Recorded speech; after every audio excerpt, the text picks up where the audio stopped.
Hello, fearless changemakers. When's the last time you stepped forward with courage, with excitement and passion for making your world and the world around you a better place? In this podcast, we touch on all those things, stepping forward into advocacy, releasing the shackles from their throats, and speaking openly, courageously, getting into the heart of the issues that matter for them to drive positive change and move forward for a better life, not only for them, but for you, for me, and for the generations that follow. Are you ready to speak up without fear? Fearless Changemaker Academy empowers you to make a difference without losing your voice or your values. For only $44 a month, you can build the tools and gain the confidence to advocate for what matters inside a safe community that's reshaping the future. Learn more at Szabon.com and start speaking fearlessly today. Renee, I'm so happy to welcome you to Fearless Changemakers. And for anyone who doesn't know, Renee Jarrett is an independent and freelance journalist that provides an unapologetic take on current affairs in Canada with her podcast and variety of social media channels called Not Sorry for the Story. And Renee, I want to welcome you and thank you for your time. And I want you to introduce yourself a little bit further, who you are, what makes Renee, and why you're so comfortable with being unapologetic with bringing all of these stories and topics to Canadians in the various channels that you do. Okay. All right. Well, as you mentioned, my name is Renee. When I describe myself, the first thing I think of is a daughter of God. I'm also a first-born generation Canadian.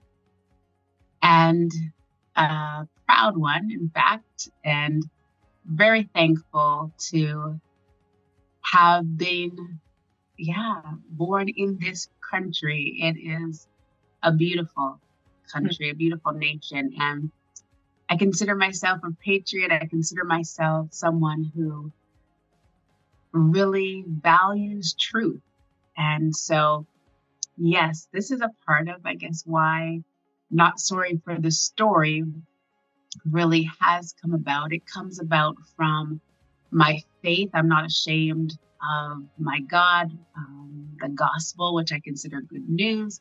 Mm-hmm. And then out of that, it actually came from someone who encouraged me to write a blog on their blog. And then I thought, this could be something that I carry on. And so my first one had to do with my faith. And then from there, because of my value of truth, it grew into talking more about truth in media and then current affairs. Yeah, and that honestly, that's what drew me to you is the way that you approached the information that was happening. You held so firmly to those journalistic values of presenting truth, presenting facts, and laying it out so that in the end, people can choose to take the information that they take, run with it, deny it, whatever it was, but you present truth. And unfortunately, there's a strong sense that that's no longer there. Yes. Yeah. And that really is one of the reasons why I find myself positioned as I am now.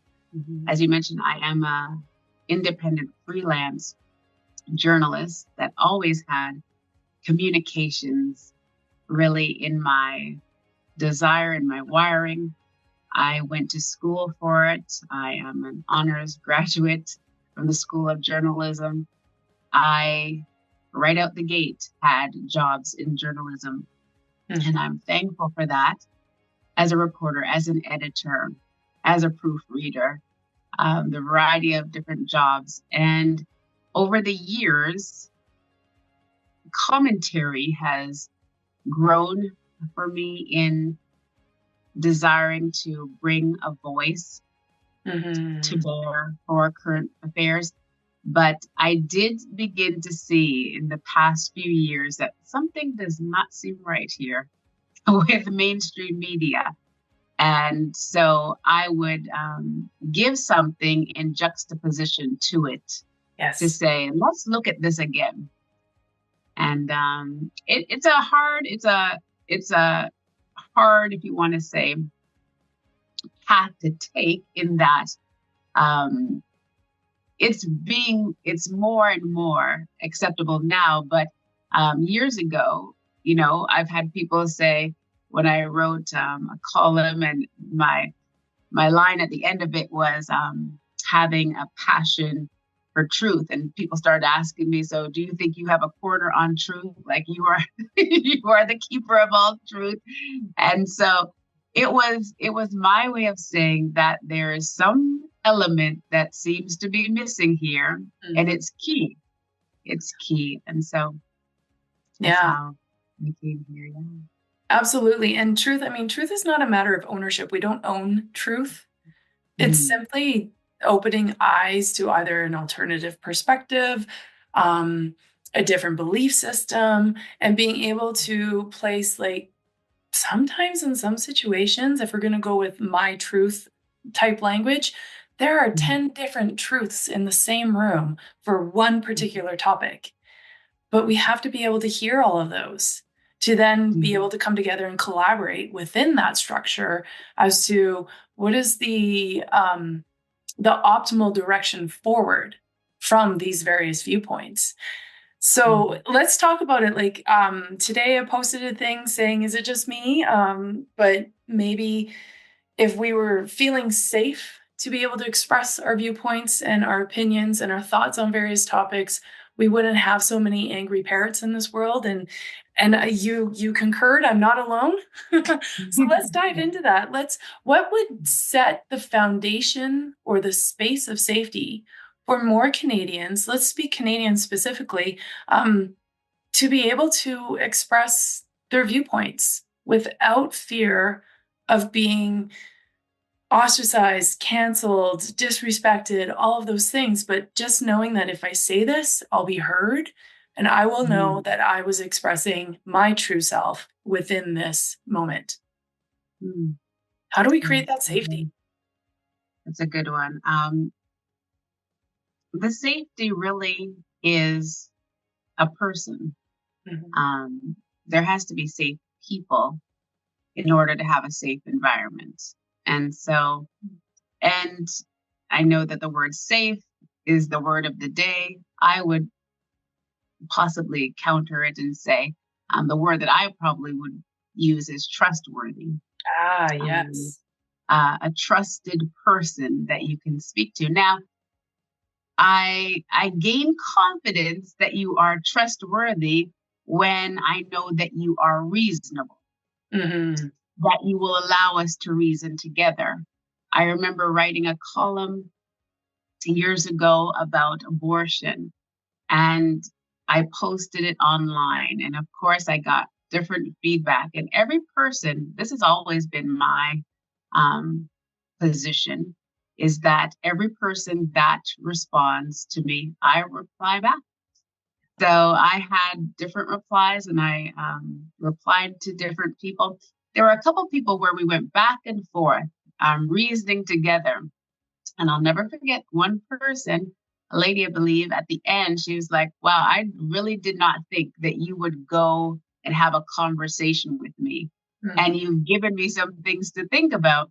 And I just felt like, Lord, this is really, and you'll hear me say this in our conversation, Lord, because I talk to my God, it's little prayers all the time throughout my life. And my days, I said, Lord, this should be the norm. We should be able to know that we can break things down together. We're not just, okay, here's my view angrily, and you don't know what you're saying, and then the wall goes up. That's not it to me. And if I could just jump back 1 second, I'll come back forward. But you mentioned about having different truths in the room. There can be different truths. I believe personally, because of my faith, that truth is a person. And I always take it, I make note of names, names that have meaning, and names for me, that person wasn't just given any name, just any old name. And for me, again, with my faith as a Christian, a daughter of God, it is that Jesus is the way, the truth, and the life. Yeah. So I take him as being the one who's going to enlighten me, to guide me into the truth that I need. And when I come into a room, yes, there can be people who have different experiences, different facts, but I do believe in absolute truth. Okay. And I do believe that there are some things that are not up for debate. That said, the art of being able to converse with people has been lost Yes. in this generation, especially since we can now post things online and just kind of throw things at each other and run away. Yeah, Yes. it's far too easy to do that. Yeah, yeah, it Yeah. really is. Well, and I really appreciate that because, you're right. There is absolute truth on many, many things there. And what we are lacking to get to that absolute truth is the communication, the conversation, the ability to sit there, relaxed body language, active listening, and then asking questions if we don't understand, being able to dive in deeper and say, I'm really curious. You said this. What does that mean to you? This is what it means to me. How can we find a way that we can dissolve our differences to come to what in the end we both want? We Yeah, both end up wanting the same thing: to be seen, to be heard, to be understood, and to be recognized as a human being and an entity within this world. And those are huge. Those are huge. yeah. Those are huge. Like every day we are desiring these things, even though we have our busy schedules, even though we have our to-do list. Um, this is just how we were created. We were created to love and be loved. We were created, we're beings of value, Mhm. and being able to appreciate the value of the person that I am with. That person's not like me. That person has something to bring to bear that I don't have. That Mhm. person has been made for something that I've not been made for. And just the preciousness of that. I have a spiritual mother who often speaks about intentionality. So when you speak about being able to value someone and the different things, it takes such intentionality Mhm. to listen, to stop. There's so many times when I just think of our devices and I think of things, and my spiritual father and I were having this conversation the other day. He's also my team leader for a team that I serve with, and he just said, you know what, we have, as we've heard, we have more tools of communication, but less communication. Like, Mhm. how many times do you think of your friends or your family and you're like, I don't know when's the last time we had a conversation. We're sending each other texts, we're sending each other memes, and but what is actually being, taking place Yeah. in conversation? Yeah. And I am so thankful for him. We always have great conversations of reasoning together about so many things, and it's great. I love It's it. great. I love that. And when you go into the Christian faith and into the prayer groups and the various different groups that gather based on the foundation of being a Christian, that's where a whole lot of those deeper conversations start to happen, and that theology and kind of challenging, questioning, asking, hearing the viewpoints starts to happen. And I mean, I don't know where it happened. I don't know when it started, but a lot of that faith started to be removed from our societies and from our communities. And we don't have those groups that really help us practice quality conversation within a safe, secure, trustworthy environment. And I'm really curious, like from your viewpoint, what would it take to bring those things back? Wow, it would. Well, I'll start with an awareness that we're lacking something. Hmm. Really, you can't, you'll just go on. I'll just go on with the program if I think everything's fine. Hmm. And then with the awareness now, comes back to the word of intentionality. I can be aware that something's wrong and still go about my day, still go about my to-do list, still go about my program without turning aside and intentionally saying, no, something has to happen here. Again, we're only responsible for ourselves. So while I can gather others of like mind, like spirit, I have to be the one who takes responsibility for me and allow for opportunities to connect. There's something that happens with connection that won't happen anywhere else. And you can't connect unless you position yourself. Yeah. And you won't position yourself unless you're intentional. Yes. And you won't be intentional unless you're aware. Yeah. So this is all-encompassing circle. Yes. Yeah. Yes. Yeah, absolutely. You have had the great opportunity of interviewing people for your podcast, people such as Maxime Bernier, most recently, the Honorable Brian Peckford, and some other people through the course of the years. So in your conversations with them, what do you learn? What have you picked up from those conversations with those types of people? Okay. I really I have not had to date so many interviews, but there are people that will come on my radar that I really have a sense of their uniqueness. With the Honorable Brian Peckford, I really have been struck since the pandemic and I saw him. That's really where he came on my radar and I saw his speeches and I really was struck by the aspect that this is the last living witness. This is the last architect of the Canadian Charter of Rights and Freedoms that is alive as a witness to speak and stand against what was now coming into play with mandates, with the Emergencies Act. And there's something that is huge about having an actual person that embodies what it is.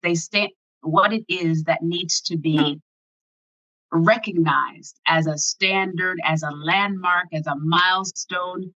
We have so much now, again, with technology, where we can go to Google, we can go to the different platforms, get our information, and we've forgotten the value of a living person who is a living testament to a thing. In regards to Maxime Bernier, I had him on the radar, but when Mr. Peckford mentioned that he considers him and the PPC to be the only honest party, I was like, whoop. That was a shocking insight, for sure. That was quite a strong statement. And so I said, well, now let me check out this individual if it is possible. So out of the conversations, I gained more understanding about Canada. It's always great to speak to my fellow Canadians because it's really an opportunity to remember the big picture. That didn't just start with this moment of issues and things. Yeah, absolutely. And even, I mean, I don't know when it was, but it was definitely during the last 5 years, I was introduced to a book called Claws of the Panda. And it discusses the history of Chinese and Canadian relationships and going as far back into the 60s when I'm going to butcher the terms here, but basically when China entered the world again. And opened up and started doing international trade with other countries. And when you read that book and just even the list of who's who was connected to these different entities linked to China, be it Canadian company or Chinese company, is really interesting. So it starts to make you think like, okay, I understand globalism. I understand international trade. I understand corporations and how they're structured across various countries. But to see the who's who in parliament be former or even current advisors, consultants, or employees of these longstanding Chinese specific companies, it really gave me an opportunity to just be a little bit more curious and think a little bit further into where else do we have these infiltrations of these different countries creating this globalism concept long before it was ever even a term being Yeah. used on that media and political stage. Yeah. That's true. Yes. And yeah, I think we're getting great insights now yes, as to what is really at play in our country. yeah, And our country, one thing that has been revealed to me over the years is our country is really shrouded in secrecy. hmm, And so anything that makes the light of day, you have to ask the question, why is it making the light of day? yeah, yeah, And and what what is the real light on the matter? yes, Mm. yeah, absolutely. And how do you go and find it? Yes, that is the question. That is the question. Back to Um, talking to those entities, right? Back to yeah, talking to the real person instead. mm, Yeah. true. Yeah, because I Yeah, mean, we can read so much, but we still have to be able to interview a living, breathing person who has mm, that further connection point as well. And if we can build that sense of trustworthiness, then we can mhm, get a little bit more openness from them as well for the questions that we are needing answered. But we have to have the yeah, courage to do so. it does take courage. It does. Yes. Yeah. So where does your courage come from? Yeah. Well, I have to say again, my source is God. And Yeah. so, and so courage, courage for me comes from him and the truth of who he is. He's a rock, so I'm not moved by the things that are changing continually. Hmm. And I also believe that I am just continually helped. Like courage takes courage takes for me. So for someone else, I know it might be different, but for me, courage takes being helped along. Yeah. So when you see me here, it's not just, it's not just me going about willy nilly. I'm relying strongly upon the fact that, in and of myself, what do I really know? But I'm connected to an all knowing God Hmm. who has, over the years, given me some insight as I've walked. And yes, so when I face something now, I can be reminded in this moment that I didn't just also arrive here overnight. So Yeah. when people are standing in front of their Goliath, their thing, um, it's a good reminder to know. It's a good reminder to know, Lisa, that you didn't just arrive here overnight. You have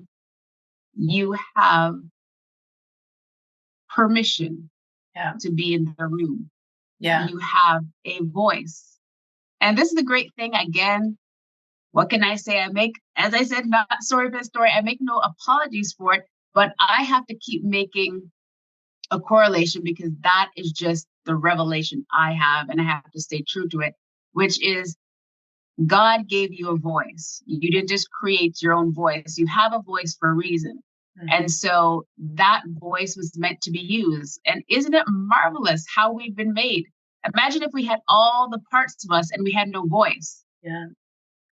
So, so there goes communication Yeah. on one level. Sure, we could do other things, but we have a voice for a reason. Why do I have a voice now? Why wasn't I born in the 1300s? Why is it that I happen to be here now with the voice that I have, with the experience that has brought me to this place? It's for a reason. Yeah. Divine timing right there. It certainly is. It certainly is. I know that there are no mistakes for any person that finds themselves here now.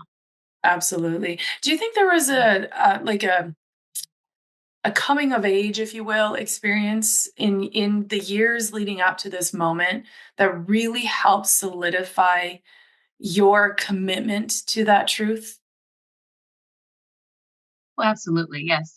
For me personally, I have really sensed a culmination of maturing, of being comfortable in my skin, being comfortable in my skin as a first generation born Canadian, as a Black woman, as a, yes, Yeah. so many things. Like, and those are things that, okay, people see and know of. They're not my necessarily my first go-tos, but this is the skin I'm in. Yeah. This is the skin I'm in. And so I will I will give thanks that I'm in this skin. And it really has been a journey to be able to be comfortable here.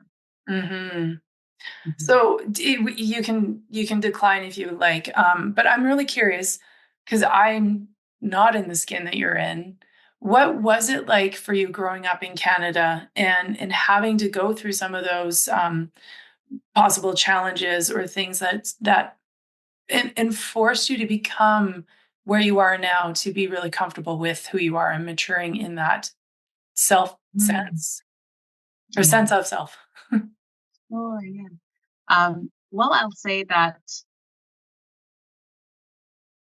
growing up, I grew up in Durham region, Mhm. and Ontario, folks. Mhm. yes, Ontario, yes, and Ontario, Canada, and it was, I guess I would say it was the 80s, that great decade. Yep. And sure, it wasn't like it is now. Um, Elementary school, I was just sharing with someone, a friend the other day, the elementary school, I was probably the only Black student for Okay. years. And it wasn't until maybe the end of my time in elementary school that maybe one or two more Black students were there. Mm. And so it was a time of, sure, I was teased, I was made fun of, I guess now this generation, I didn't know it then, but this generation will call it is bullying. So I was bullied. Um, and I do have like a memory of, again, maybe in grade seven or in a health class, one day at the health teacher just, I guess we were talking about race and different things. And the teacher said, yes, we have one Negro in our class. And I remember just thinking, okay, Oh, what is happening here? yeah. And really, I don't think we need to have that pointed out. I think this is obvious. And so this is what I grew up in, and continually being um, shown that yes, I look different and all the different things. And yeah, that continued into high school. I would say that sure, in those first years, of course, there was a lot of shame that I did not look like everyone else, Mhm. whether it was my skin color, whether it was my weight, all the different things. Over the years, as I've grown in my relationship with my God, and then loving Him and receiving His love for me, and then being able to love myself as He loves me, and then being able to pass that on to others. It has changed me as I've matured in that. And also, because I grew up in that environment, I have always, been used to being the only one, the Mm, only one. So I already had that breeding ground, that yeah. training ground, which of course at the time doesn't is not fun, but it was building something. And I'm also an only child. Mm, And so that was another breeding ground. yeah. So being able to be by myself is not a challenge. It's being with others that has been a challenge, but God, God has worked it out so that now I'm around many different ones, and I'm so thankful. From adopted family right out, those who have received me, and yeah, so I love there's that. And I mean, isn't it so sad? In the 80s, we didn't have a word for bullying. It just was what it was. And now everything has a name. It's and a title and things that don't make sense. You mentioned one title called toxic tolerance.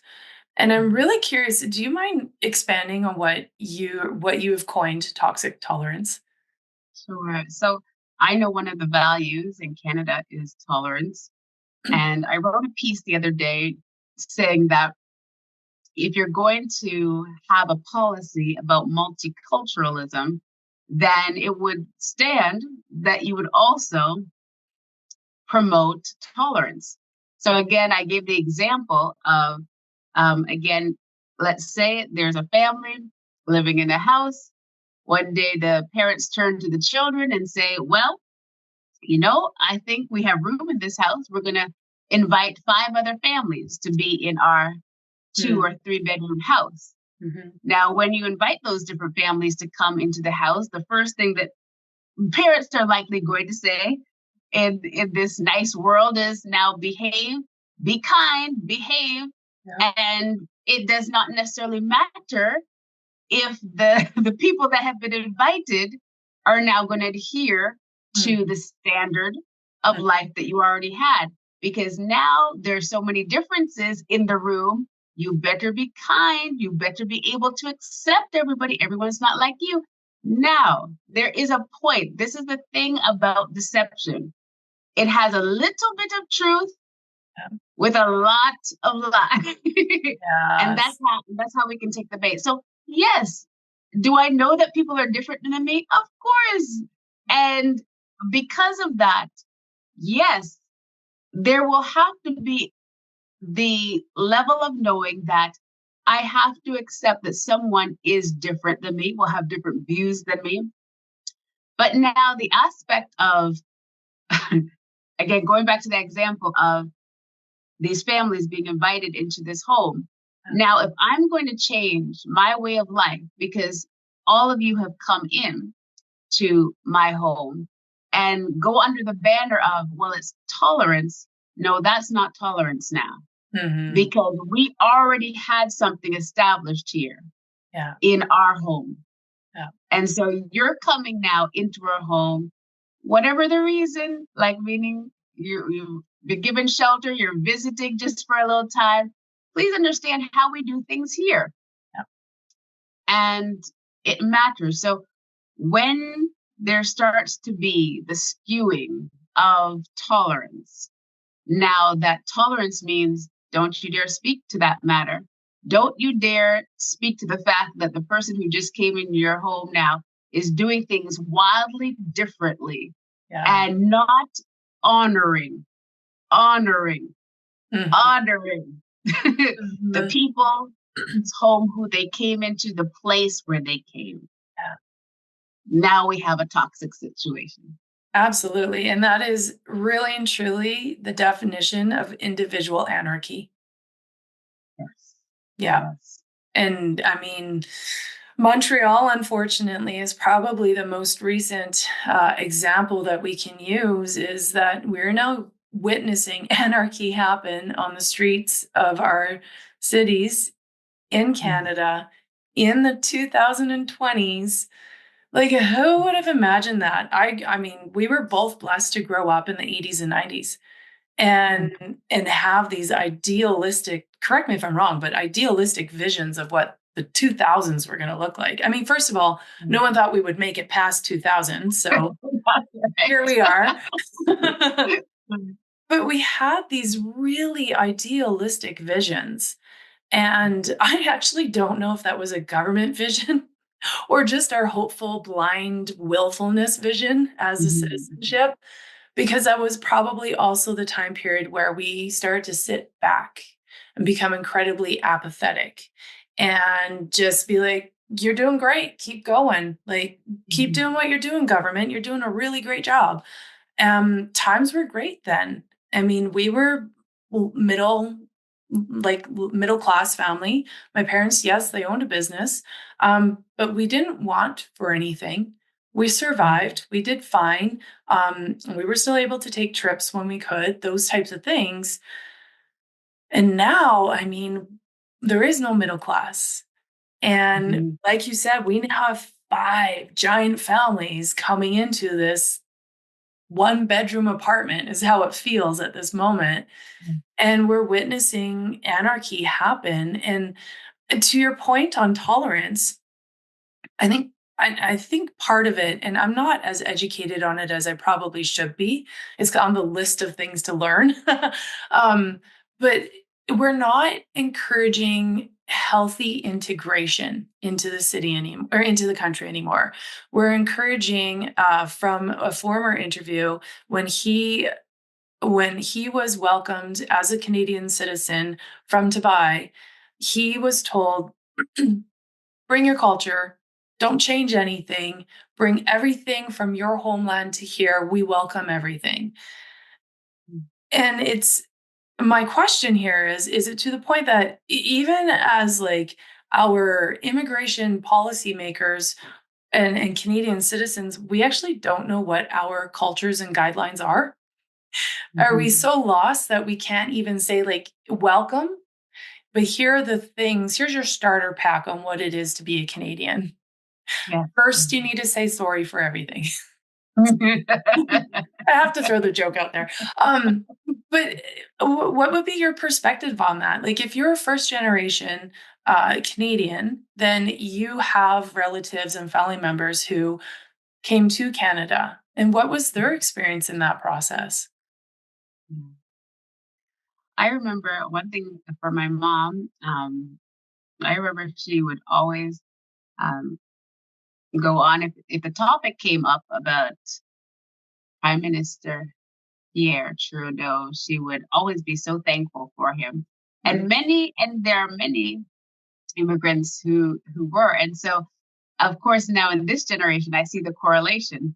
I see the setup. Of course, if someone who appears to have opened the door for you lets you in, then you consider like you have a great debt towards them. And I don't think that is lost on politicians, especially those who may be looking out for themselves more than the country. But we definitely have had an attack on an identity that was already fragile.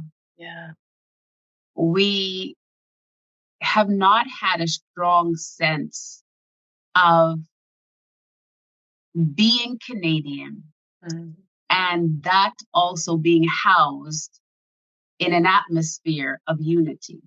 So because we've not had these two necessary things, and now you're inviting more people into the house and saying, really, just continue on as though you're back home. Yeah. You're back home and not receiving the nation that you're in. This could not be sustained. I remember in the early 2000s having a conversation with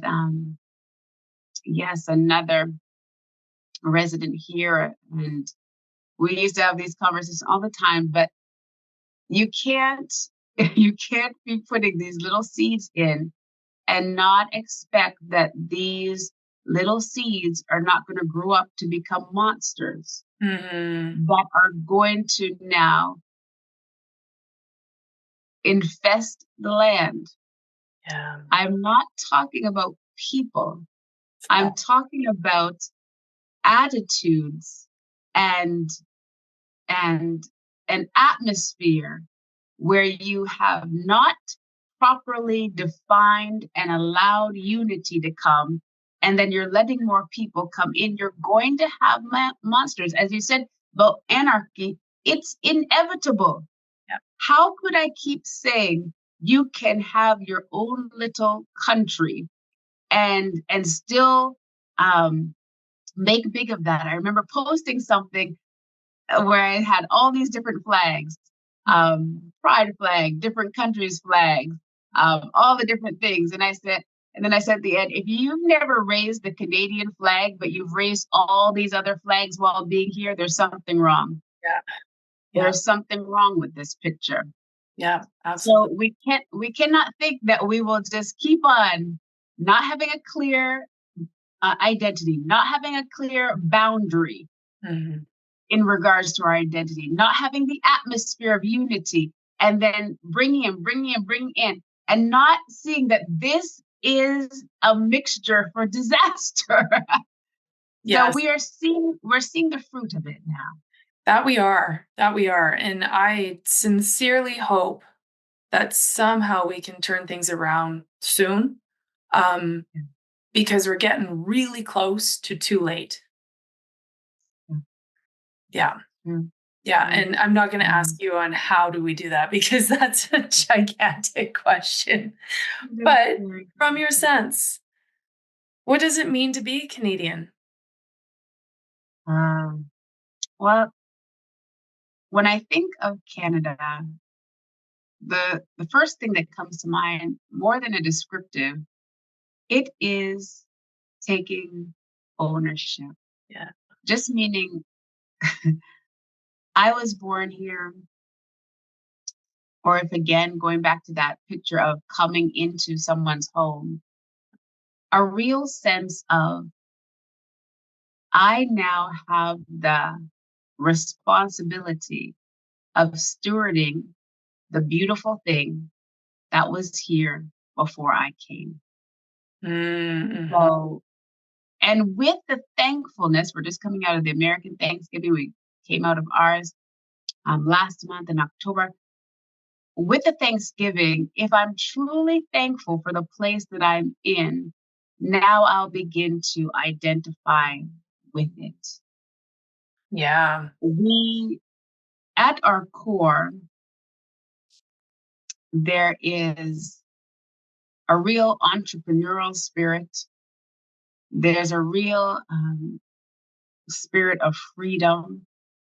We have valued these things, and we value the aspect of really understanding that, yes, many different people make up this great country. And so these are the things that I know are part of the Canadian identity. But it has to be fostered with unity. It has to be fostered. And that is why, even for the next person who's prime minister, Mm-hmm. I remember doing a video a few months back where I said, whoever is the next prime minister, I hope you know that you have your work cut out for you. Oh, yes.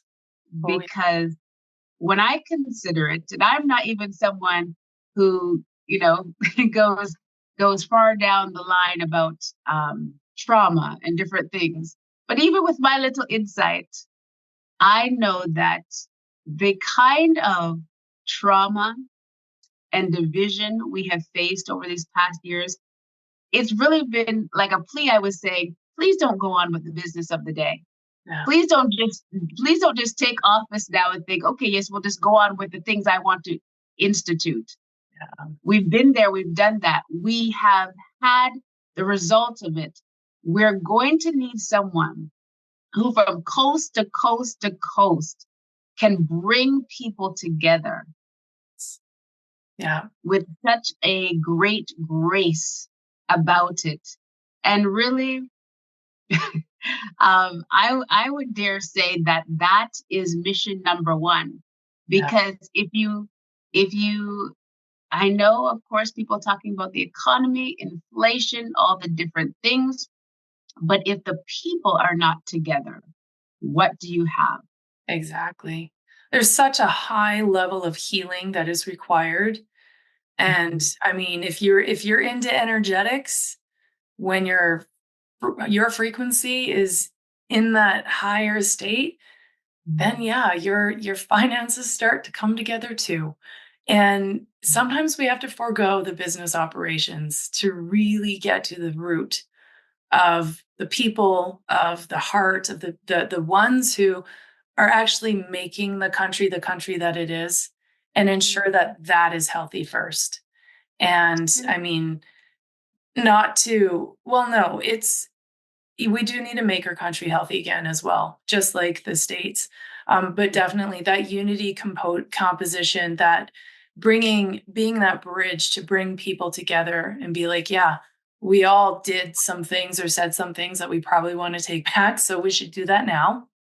Yeah. And let's start rebuilding our identity and who we are, and come together as a collective to really understand that. And I loved what you said there, that you have a responsibility to restore what was here before you came.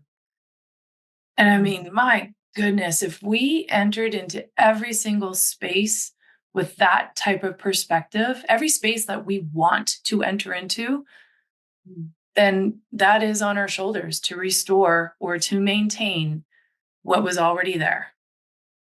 Yeah.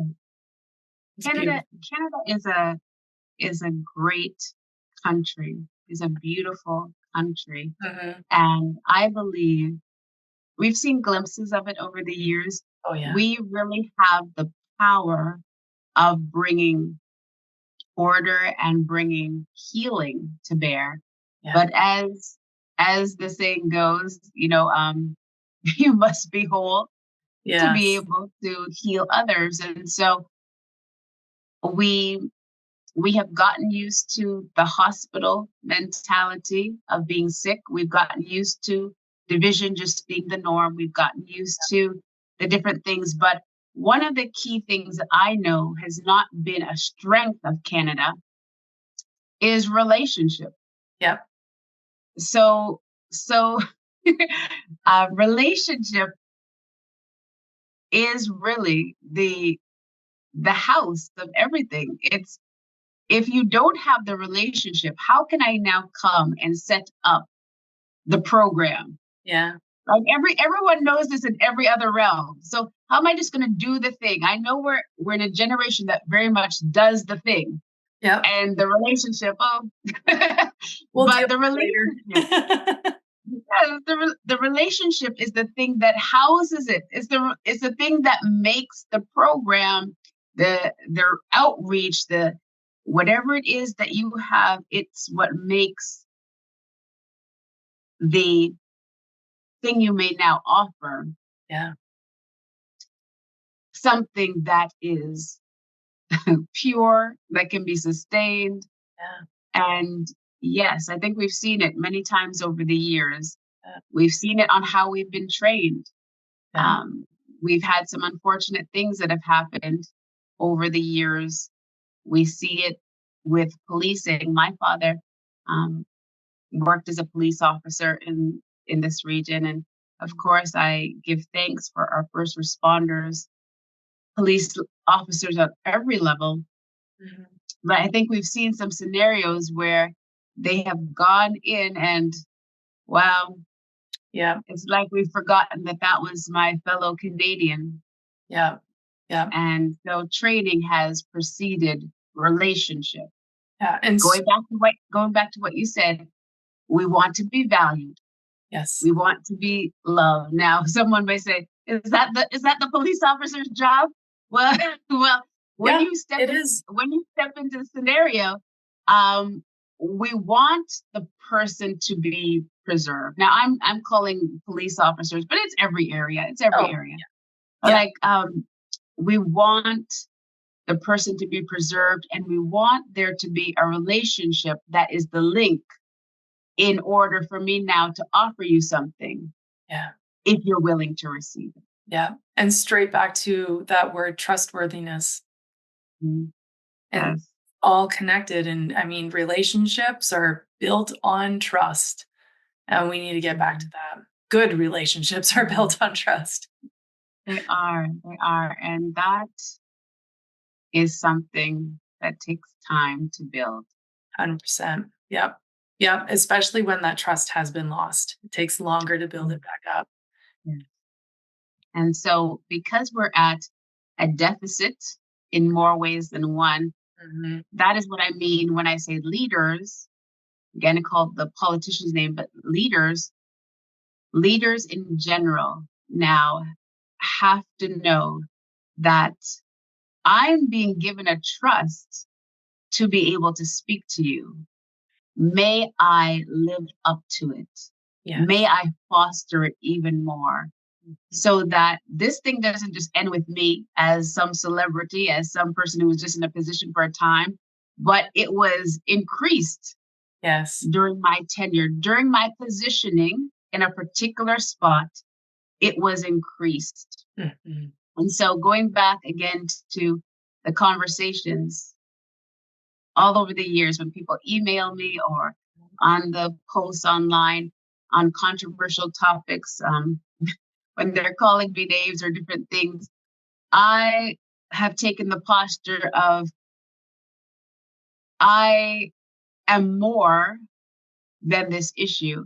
Mm-hmm. I simply gave voice to this issue, hopefully with the voice of truth. And you are more than this issue. So don't just come to me on issue. Yeah. Do you really want to hear? Do you really want to understand? Yes. I do. So that's why I want to even give you a moment to explain what you were trying to say. Mm-hmm. Absolutely. And that's beautiful. I thank you so much for being that person who is willing to have those conversations and to build that trustworthiness and to encourage that relationship of the back and forth, the give, the take, not just the dump it and disappear. That's massive. And I look forward to the day where we can all just do that out of regular everyday occurrence and healthy habits of living. Yes, little by little. Yes. Little by little. I really appreciate, Lisa, what you have done. And even with my business, Expressive Communications, it's, of course, it's a service being offered to others for writing and editing, voice acting. But of course, as the name says, we have to have permission to be us. Yeah. And we have to receive it first personally. and then also own that and then make room for others to do the same. So conversation is so necessary with that. And I appreciate the different ways that you're sparking it. Thank you very much. Yep. That's conversations with self. It all starts there first, right? And it's vital. And then, as you mentioned, with your Lord as well, because he's a great guide. Absolutely. The best. Yes. Thank you very much for your time, Renee. I appreciate this so much. And I think we covered a whole lot. So that was beautiful. I appreciate it. Thank you. Thank you so much. I have really enjoyed this moment. Oops.